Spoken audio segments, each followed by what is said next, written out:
Namo Bhagavate Vasudevaya. Om Namo Bhagavate Vasudevaya. Om Namo Bhagavate Vasudevaya. Namo Vishnupadaya Krishna Prishtaya Bhutale Srimate Bhaktivedanta Swami Vidamine. Namaste Saraswati Devi Gauravani Pracharini Nirvishesha Shunyavadi Pashyate Satarini. Jai Shri Krishna Chaitanya Prabhu Nityananda Shri Advaita Gadadhar Srivasadi Gaur Bhaktamunda. Hare Krishna Krishna Krishna Hare Hare Hare Rama Rama Rama Hare Hare Mukham Karoti Vachanam Pangum Nangaite Girim Yatkupatamaham Vande Sri Guru Dinatarine. Hare Krishna. So today we'll see this combined verses from 8 to 12. I think this is the only part, only shlokas where Srila Prabhupada gives the purport of 5 verses together.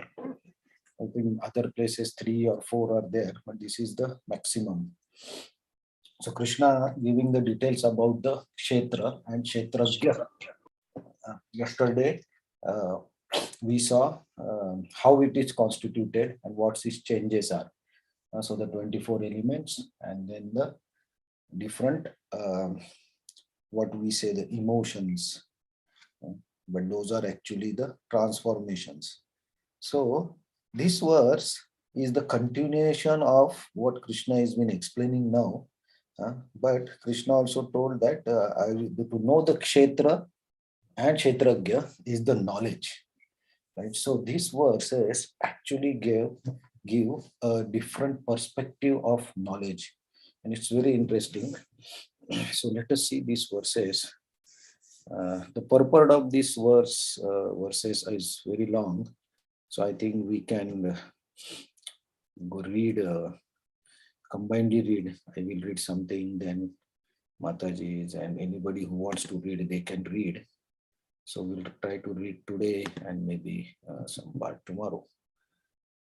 Okay, so Amanitvam Adambitvam Amanitvam adambitvam Ahimsa Shantir Arjavam ahimsa shantir arjavam Acharyopasanam Shaucham acharyopashanam shaucham Stairyam Atma Vinigraha. dhairyam atma vinigraha. Mataji, you can chant the next verse. Sorry? Next verse you can chant, Mataji. Okay. Indriyartheshu vairagyam anahankara evacha janma mrityu jara vyadhi dukkha doshanudarshanam. Anybody else want to chant the next verse? Asaktiranna Prishwanga Putradara Grahadishu Nityam Sasama Chittatvam Ishtanisto Tapatishu. Mai chanya yogena bhaktir vyabhicharini vivakta desha sevitvam artijana samsadi.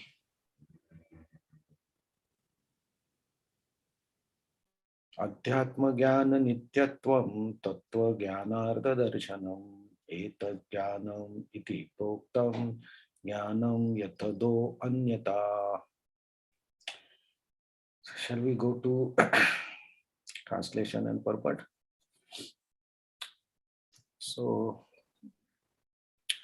humility, pridelessness, non-violence, tolerance, simplicity, approaching a bona fide spiritual master, cleanliness, steadiness, self-control, renunciation of objects of sense gratification, absence of false ego, the perception of evil of birth, death, old age, and disease, detachment, freedom from entanglement with children, wife, home, and the rest, even-mindedness, and amid pleasant and unpleasant events, constant and unalloyed devotion to me, aspiring to live in solitary place, detachment from general mass of people, accepting the importance of self-realization and philosophical search for absolute truth. All these I declare to be knowledge. Besides these, whatever there may be is ignorance. Purport.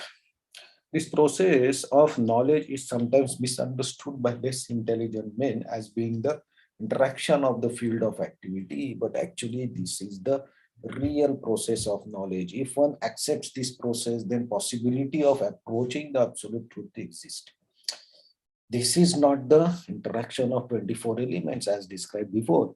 This is actually the means to get out of entanglement of those elements.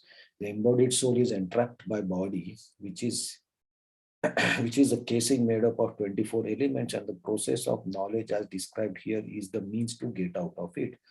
All the descriptions of process of knowledge, the most important point is described in the first line of the 11th verse. Mai cha chananya yogena bhaktir avyabhicharini. The process of knowledge terminates in unalloyed devotional service to Lord. So if one does not approach or is not able to approach the transcendental service of the Lord, then other 19 items are of no particular value. But if one takes to devotional service in full Krishna consciousness, the other 19 items automatically develop within it.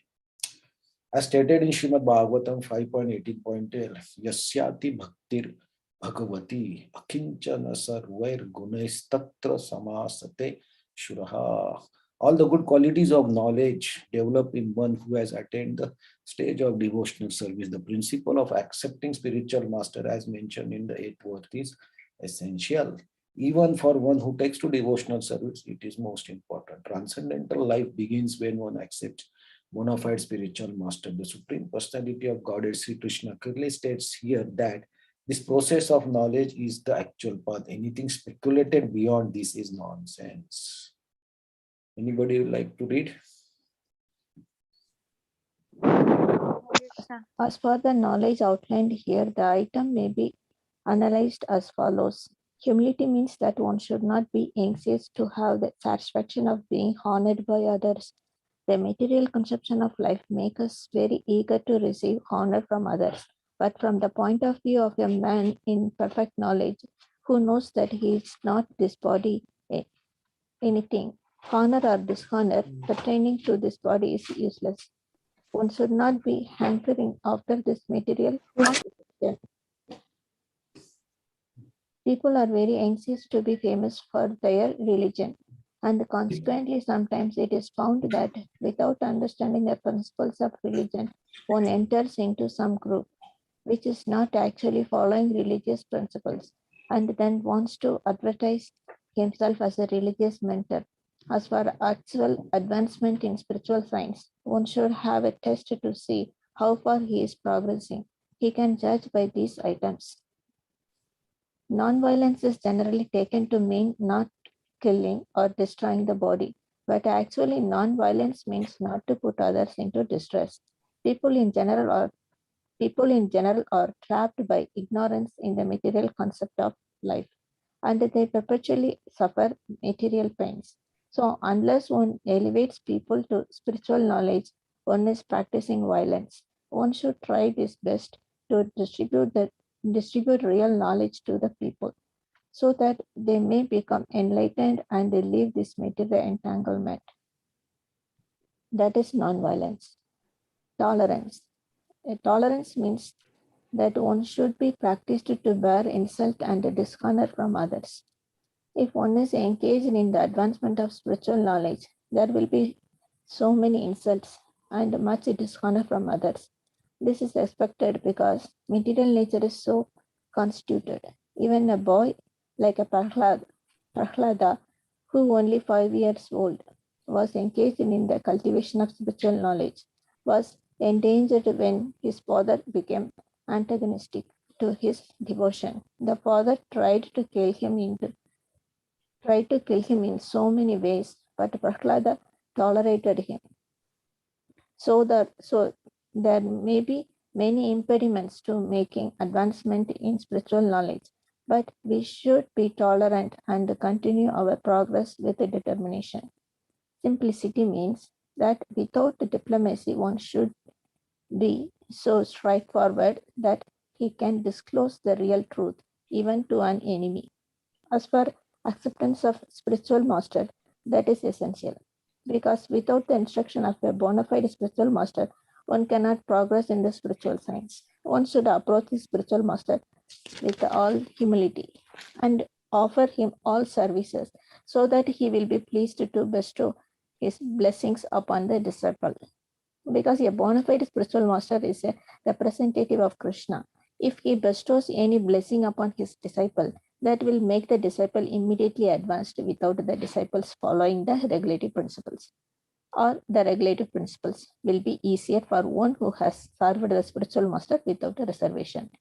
Cleanliness is essential for making advancement in spiritual life. There are two kinds of cleanliness, external and internal. External cleanliness means taking a bath, but for internal cleanness, one has to think of Krishna always and chant Hare Krishna, Krishna Krishna, Hare Rama, Rama Rama, Hare Hare. This process cleans the accumulated dust of past karma from the mind. Steadiness means that one should be very determined to make progress in spiritual life. Without such a determination, one cannot make tangible progress. And self-control means that one should not accept anything which is detrimental to the path of spiritual progress. One should become accustomed to this and reject anything which is against the path of spiritual progress. This is real renunciation. The senses are so strong that they are always anxious to sense gratification. One should not cater to these demands which are not necessary. The senses should only be gratified to keep the body fit so that one can discharge his duty in advancing in spiritual life. The most important and uncontrollable sense is the tongue. If one can control the tongue, then there is every possibility of controlling the other senses. The function of the tongue is to taste and to vibrate. Therefore, by systematic regulation, the tongue should always be engaged in tasting the remnant of foodstuffs offered to Krishna and chanting Hare Krishna. As far as the eyes are concerned, they should not be allowed to see anything but the beautiful form of Krishna. That will control the eyes. Similarly, the ears should be engaged in hearing about Krishna, and the nose is smelling the flowers offered to Krishna. This is the process of devotional service, and it is understood here that Bhagavad Gita is simply expounding the science of devotional service. Devotional service is the main and sole object. Unintelligent commentators on Bhagavad Gita try to divert the mind of the reader to the subject, but there is no other subject in Bhagavad Gita than devotional service. False ego means accepting this body as oneself. When one understands that he is not his body and his spirit soul, he comes to his real ego. Ego is there. False ego is condemned, but not real ego. In the Vedic literature, Brihad Aranyaka Upanishad 1.4.10, it is said, Aham Brahmasmi, I am Brahman, I am spirit, this is I am. The sense of self also exists in the liberated stage of self-realization. This sense of I am is ego, but when the sense of I am is applied to this false body, it is false ego. When the sense of self is applied to reality, that is real ego. There are some philosophers who say we should give up our ego, but we cannot give up our ego because ego means identity. We ought to, of course, to give up the false identification with the body. Mataji, shall we stop here for today? Yes. Yeah, and I think half remaining we can complete tomorrow, maybe. We finished false ego, right? So Yes. just to summarize, like Srila Prabhupada mentions, actually these are the qualities that we should try to develop to be in knowledge of Kshetra and Kshetragya. So like Srila Prabhupada's purport to these verses is very clear and very simple. And he very clearly mentions what is expected from the devotee or a yogi who is trying to do spiritual practice. So all these qualities actually help us to see the things as they are. And as this part of Bhagavad Gita is Gyan Yoga, So Jnana Yoga, to get the Jnana or to get the knowledge, we are required to be in mode of goodness. The more we are in mode of goodness, the more the knowledge comes. Right. So all these qualities that are mentioned here by Krishna are the qualities in the mode of goodness. So when we practice these qualities, we actually try to be more and more on the mode of goodness. And in that mode of goodness, actually, then the knowledge comes for the higher self. The intelligence starts thinking of the higher things, and from that the knowledge comes. So if we are in passion and ignorance and doing the things in that, then there is hardly any chance of thinking of something better. So mode of goodness is necessary for Jnana Yoga, to study and to get the knowledge. So all these qualities we see are of qualities of goodness. So humility, pridelessness, and all this tolerance. So when we read this, actually when we read Srimad Bhagavatam or basically Bhagavatam and Mahabharata, and then we see the life of Pandava or life of Bhishmadev, or we see Yamraj, Prahlad Maharaj going to Yamraj, and not Prahlad Maharaj, Amrish Maharaj. So all those devotees in Bhagavatam, when we see their life, even see we say Prahlad, we see Dhruva Maharaj, everybody's life was full of challenges, full of problems. And all of them have shown these qualities to attain the Supreme. So these qualities, and as Srila Prabhupada mentions that this material world is meant like this, that there will be problems if you try to do the spiritual practice. So these qualities actually should be developed, because we get opportunity for all these things. So tolerance, right? So we get so many problems in our life, not only in material life, but in spiritual life also. And then we tend to react. There is a lot of urge to react to the situation. But if we can tolerate without reacting, without reacting externally and internally also. Externally means saying something or becoming angry. And internally also, like we should not keep grudges of the situation that we are in. So that is also tolerance, that we don't keep the grudge. Even if the wrong things happen, we let go. We let go the things and accept the things as they come. So this is what is shown by life of Pandavas, how much they tolerated. And just now I'm reading first canto and Bhishmadev's passing of Bhishmadev chapter. In that also, Bhishmadev is telling that all the things happen in the life of a devotee. So Yudhishthir and Pandavas, they were with Krishna, and Krishna was always thinking about them, but still they had to go through these challenges and so many hardships. So this is the influence of time, and time is the energy of Krishna. So time is very powerful. So we should just tolerate it. And through that, actually, humility, pridelessness, non-violence, all these are related. So in our life also, we get opportunities to be tolerant, we get opportunities to be humble, and remove our ego, rise above the pride. So we should try to practice this. So cleanliness and steadiness, self-control, all these are good habits. Cleanliness is a good habit.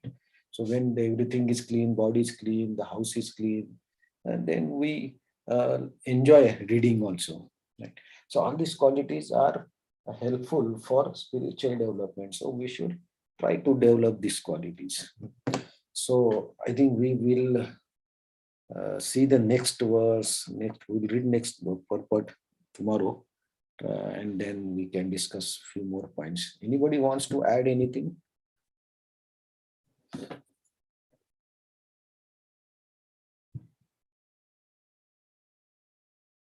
So this we have to apply in our day-to-day life. Okay, thank you very much, Mataji, for reading. Tomorrow also please help to read, and then we'll see if we can discuss something on this remaining part. Hare Krishna. Thank you very much.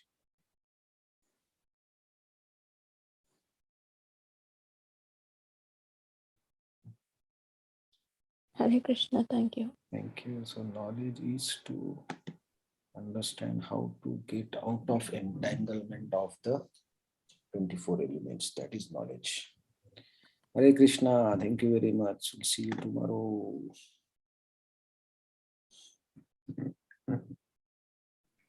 Thank you, Hare Krishna. Thank you, Hare Krishna.